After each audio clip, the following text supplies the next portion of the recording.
If you ever find yourself around Bloor and Lansdowne, you may want to stop into Dead Dog Records for a musical journey through time that you can take with you. Whether you're looking to trade, buy, or sell vinyl or CDs, or pick up a record by an old legend or today's newest artist. Over its first year, Dead Dog Records has been packed with all age groups, especially young families who are looking to start their own collection, often after inheriting the one thing they'll need to make their records sing. Ooh, let's play some vintage. Charlie Rich. Stephen York spent 30 years working various positions at Sunrise Records, but recently decided it was time to open his own store.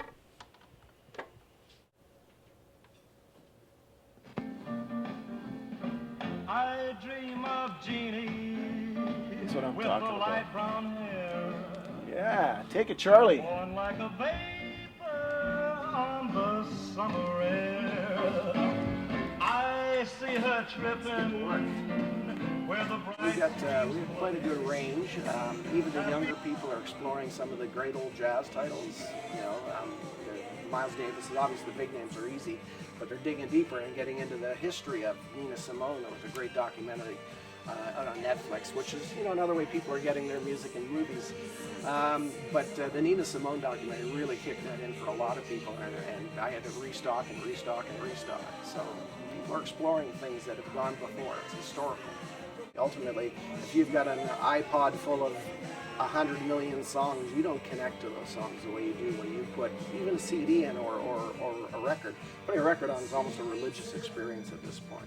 You got to pull it out of the sleeve, you got to hold it by the end, you got to carefully attach it to the record player, gently lift the needle down. There's a ritual that goes with this that does not apply to CDs and weigh nothing to the MP3s and the streamings of them. You're clicking on your keyboard, it doesn't mean the same as getting greasy with it. We went from vinyl to CDs and now to digital. But more and more today, young people are looking to get back a bit of that rich and warm sound. Or maybe they just miss having their own physical copy of the record and a chance to look at the cool artwork. You don't need to look far in Toronto today to find a great place to peruse a collection of new and old records. This one opened up about a year ago and had its grand opening in September. It took a little while to get the collection going, but now it holds about 4,000 records. People say they like to come here because of the friendly environment and the great collection. This is the greatest record of all time. Darren Pelch is an optician and stylist and singer for Toronto band Deutsche Banks. Collecting vinyl has been a long-time passion for him. I spent my teenage years working in a record store kind of like this, so I love coming here. It takes me back to a different time in my life. Oh, these guys got it priced really, really right. I mean, for new stuff, or 19 or so, and then depending on the reissues, the thickness, the limited ability of it, their stuff's good. This has honestly been a record store staple, 30 years.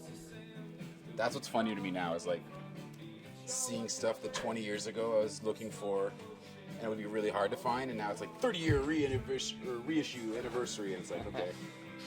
I used to have to dig for that ish. Until people are fully consumed, and it might be my kids' generation, I've got a few that are just hitting their teens, they don't seem too convinced or too obliged to have a physical copy of anything. So it might be that generation, but I know some of their friends, fathers and mothers, have got them into the records.